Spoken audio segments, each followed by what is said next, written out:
অথবা পরবর্তীতে ভিডিওতে যদি শুনতে পান, আমার এই আবেদন, আপনারা হিজড়াদেরকে খুঁজে বের করবেন, কর্মসংস্থানের ব্যবস্থা করেন। আমি পৃথিবীর অনেক জায়গায় এয়ারপোর্টে দেখেছি হিজড়াদেরকে, দে হ্যাভ হিউজ স্ট্যাটাস, তাদের জব আছে, তাদের চাকরি আছে, তাদের সম্মান আছে, সামাজিক সম্মান, তারাও আমাদের মতো মানুষ। এজন্য তাদেরকে কর্মসংস্থানের ব্যবস্থা করেন, শিক্ষার ব্যবস্থা করেন। স্কুলে পাঠানো যায় না, বাবা মারা লজ্জা পায়, লুকাতে চায় এদেরকে। সন্তানের ফর্ম পূরণ করতে গেলে ওখানে লেখা থাকে জেন্ডার, ছেলে নাকি মেয়ে। তো এটা ছেলেও না মেয়েও না, কি লিখবে? এখন থেকে সব ফর্মে 3টা ঘর রাখবেন মেল, রাখবেন ফিমেল, আর একটা রাখবেন শিমেল অথবা বাইসেক্সুয়াল, উভয় লিঙ্গ যাদের। তো এদেরকে যেন আমরা আগলে রাখি, এদেরকে যেন দূরে ঠেলে না দেই। কাউকে আল্লাহ হিজড়া বানিয়ে পরীক্ষা করে। আছে ইউসুফের খিলে তো হিজড়া টিজড়া নাই না, একজনও নাই। কিভাবে জানলেন? কম বোধহয়, কম। হিজড়াদেরকে আমি বলি প্রায় হিজড়াদের ব্যাপারে, অনেক হিজড়াও দেখি বিভিন্ন জায়গায় কমেন্টস করে যে হুজুর আমরাও শুনি আপনার ওয়াজ। আলহামদুলিল্লাহ, এটা ভালো। এই যে তৃতীয় লিঙ্গ, থার্ড জেন্ডার, এরা অবহেলিত কিন্তু আমাদের দেশে, কিন্তু এদেরকে নিয়ে আমাদের ভাবনা নেই। সংখ্যায় একেবারে কম নয়, এদের সংখ্যাও অনেক। এরা আমাদেরই সন্তান। আমার 2টা মেয়ে, তো আল্লাহ মেয়ে না দিয়ে আমার ঔরসে হিজড়া দিতে পারতো না? কথা বোঝে নাই? আমি যে ছেলে হয়েছি কার ইচ্ছায়? আমার বোন মেয়ে হয়েছে কার ইচ্ছায়?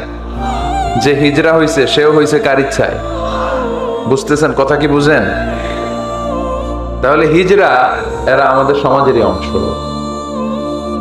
এরা আমাদেরই সন্তান, কিন্তু আমরা এদেরকে পরিচয় করিয়ে দেই না কোথাও। দেখবেন এক লোকের এক ছেলে এক মেয়ে আর একটা হিজড়া, তো ঘরে মেহমান আসলে উনি ছেলেরা পরিচয় করায় দেয়, ছেলের নাম আব্দুল্লাহ, মেয়ের নাম সুমাইয়া। হিজড়া যে আছে ওরা সামনেই আনে না। ও সব সময় অবহেলিত, neglected in family as well as in the society. পরিবারও নেগলেক্টেড, সমাজও নেগলেক্টেড। ফলে সে দুঃখ ভারাক্রান্ত মন নিয়ে খুঁজতে থাকে, আমার মতো এরকম অসহায় কে আছে দেখি। সে খুঁজে পেয়ে যায় আরো কিছু হিজড়াকে, পরে একসাথে হিজড়া পাড়া বানায় এরা। জানেন, হিজড়ারা কিন্তু আরেকটা বয়স্কা হিজড়ার আন্ডারে থাকে, চাঁদাবাজি করে এরা। আপনাদের এলাকায় নাই তো, আপনারা বুঝেন না। ঢাকায় যাইয়েন একবার, জ্যামের মধ্যে আটকালেই খবর আছে, পুলিশেও ভয় পায় এদেরকে। আমি এক জায়গায় বলছিলাম যে এদেরকে পুলিশের দায়িত্ব দিয়ে দেন, যেহেতু এদেরকে সবাই ভয় পায়। এরা ট্রাফিক সিগন্যালের এখানে এমনি দাঁড়ায় থাকলেই চলবে, লেন চেঞ্জ করে কেউ উল্টা পাল্টা লেনে ঢুকবে না। This is call idea generate করতে না পারলে দেশের উন্নতি করা সম্ভব না। হিজড়াদেরকে কর্মসংস্থানের ব্যবস্থা করা উচিত। এই এলাকার জনপ্রতিনিধি যদি কেউ থেকে থাকেন, অথবা পরবর্তীতে ভিডিওতে যদি শুনতে পান, আমার এই আবেদন, আপনারা হিজড়াদেরকে খুঁজে বের করবেন, কর্মসংস্থানের ব্যবস্থা করেন। আমি পৃথিবীর অনেক জায়গায় এয়ারপোর্টে দেখেছি হিজড়াদেরকে, দে হ্যাভ হিউজ স্ট্যাটাস, তাদের জব আছে, তাদের চাকরি আছে, তাদের সম্মান আছে, সামাজিক সম্মান, তারাও আমাদের মতো মানুষ। এজন্য তাদেরকে কর্মসংস্থানের ব্যবস্থা করেন, শিক্ষার ব্যবস্থা করেন। স্কুলে পাঠানো যায় না, বাবা মারা লজ্জা পায়, লুকাতে চায় এদেরকে। সন্তানের ফর্ম পূরণ করতে গেলে ওখানে লেখা থাকে জেন্ডার, ছেলে নাকি মেয়ে। তো এটা ছেলেও না মেয়েও না, কি লিখবে? এখন থেকে সব ফর্মে 3টা ঘর রাখবেন মেল, রাখবেন ফিমেল, আর একটা রাখবেন শিমেল অথবা বাইসেক্সুয়াল, উভয় লিঙ্গ যাদের। তো এদেরকে যেন আমরা আগলে রাখি, এদেরকে যেন দূরে ঠেলে না দেই। আল্লাহর হাবিব সাল্লাল্লাহু আলাইহি ওয়াসাল্লাম মানুষকে আগলে রাখতে পছন্দ করতেন, দূরে ঠেলে দিতেন না। আল্লাহ রাসূল সাল্লাল্লাহু আলাইহি ওয়াসাল্লাম মন জয় করার কিছু বাক্য আমাদেরকে শিখিয়েছেন, how to reach in the people's heart, মানুষের হৃদয়ে কি করে পৌঁছতে হয় তিনি শিখালেন। তুমি বলো বাশশিরু,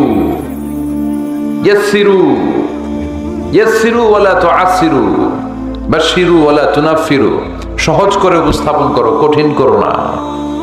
মানুষকে সুসংবাদ দাও, ভয় দেখিও না। আমরা ভয় দেখাই, আছে না নাই? নতুন একজন কালেমা পড়ে মুসলমান হয়েছে, ওরে শোনাইতে আরম্ভ করছে তোমার নামাজ পড়তে হবে, রোজা রাখতে হবে, যাকাত দিতে হবে, তোমার বউরে পর্দা করাইতে হবে, তুমি এটা করতে পারবা না, ওইটা করতে পারবা না, কারণ ইসলামে এইটা নাই ওইটা নাই।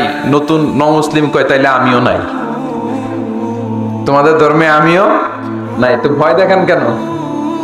ও যখন কালিমা পড়ে মুসলমান হয়েছে, ওরে বলবেন কিছু বই পড়ো না, এই বইগুলো পড়ো। তারপর আমাদের মসজিদে আইসো মাঝে মাঝে, দেখো কিভাবে কি হয়। ইসলামিক কিছু প্রোগ্রামে নিয়ে যান, মসজিদে নিয়ে যান, জুমার নামাজে দেখো কেমনে পড়ে, কি বলে শোনো। তো এইভাবে গ্রাজুয়ালি মানুষের হৃদয়ে পৌঁছতে হয়। আমরা যেন মানুষকে ঐক্যবদ্ধ করতে পারি, আমরা যেন মানুষকে বিচ্ছিন্ন না করি, আমরা যেন দিনকে কঠিনভাবে উপস্থাপন না করি। আল্লাহ তুমি তৌফিক দাও। আরো জোরে পড়বো আমিন। আপনারা সবাই ভালো আছেন তো? আলহামদুলিল্লাহ ভালো আছি। তো আসার সময় দেখলাম যে গুড়ি গুড়ি বৃষ্টি পড়তেছে। আপনাদের উপরে পড়তেছে নাকি বৃষ্টি? চলে গেছে? মাশাআল্লাহ। আমলটা বেশি দরকার, ঠিক কিনা? এত মানুষ আমরা আসলাম,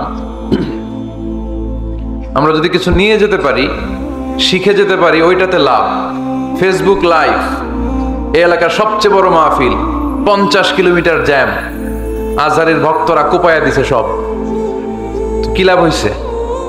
কিছু যদি নিয়ে যেতে না পারেন, এজন্য এখনই শুরুতেই নিয়তটা খালেজ করে নেন যে যে কয় মিনিট আমরা কথা শুনবো, আমরা যেন শুধুমাত্র কেবলমাত্র একমাত্র আল্লাহ তাআলার সন্তুষ্টির জন্য শুনতে পারি। আল্লাহ তুমি তৌফিক দান করো। আরো জোরে সবাই পড়বো আমিন। যে পরিমাণে তাফসির মাহফিল হয় এদেশে, ওই পরিমাণে হেদায়েতের ছোঁয়া স্পর্শ দেখা যায় না দেশে। তাফসির মাহফিল হয়, আবার ক্যাসিনোর ব্যবসাও হয়। তাফসির মাহফিল হয়, আবার পেঁয়াজের দামও বাড়ে। তাফসির মাহফিলও চলে, লবণের গুজবও ছড়ায়, হয় না? তার মানে যে পরিমাণে এটার ইম্প্যাক্ট ইন দ্য সোসাইটি, এটার প্রতিফলন, এটার প্রভাব সমাজে থাকা দরকার ছিল, ততটা নাই। একেবারে যে নাই তা বলবো না, আছে। মানুষ পরিবর্তন হচ্ছে, দেখা যাচ্ছে। আমাদেরকে বলে, হুজুর আগে গান বাজনা শুনতাম, এখন কোরআন শুনি। আগে নামাজ পড়তাম না, এখন পড়ি। আগে দাড়ি রাখি নাই হুজুর, এখন দাড়ি রাখছি। তো এগুলো হচ্ছে পরিবর্তন। কিন্তু যে পরিমাণে তাফসির মাহফিল হয়, সেই পরিমাণে বাংলাদেশ হওয়া দরকার ছিল একেবারে ওলি আল্লাহদের দেশ, ঠিক কিনা? কিন্তু সবচেয়ে বেশি চোর বাটপার এই দেশ। আপনাদের এই এলাকায় আলহামদুলিল্লাহ নাই, এই এলাকাতেও আছে। তা না হইলে যেই পরিমাণ তাফসির শুরু হয়েছে যে সেপ্টেম্বর থেকে, সবচেয়ে বড় আল্লাহর ওলি হওয়ার কথা ছিল এই মাইকম্যানরা। সেপ্টেম্বর থেকে ওদের ব্যবসা আছে না নাই? কিন্তু দেখা যায় অধিকাংশ মাইকম্যান নামাজই পড়ে না। আপনাদের আজকেরটা ও পড়ে, আজকের মাইকম্যান পড়ে আলহামদুলিল্লাহ।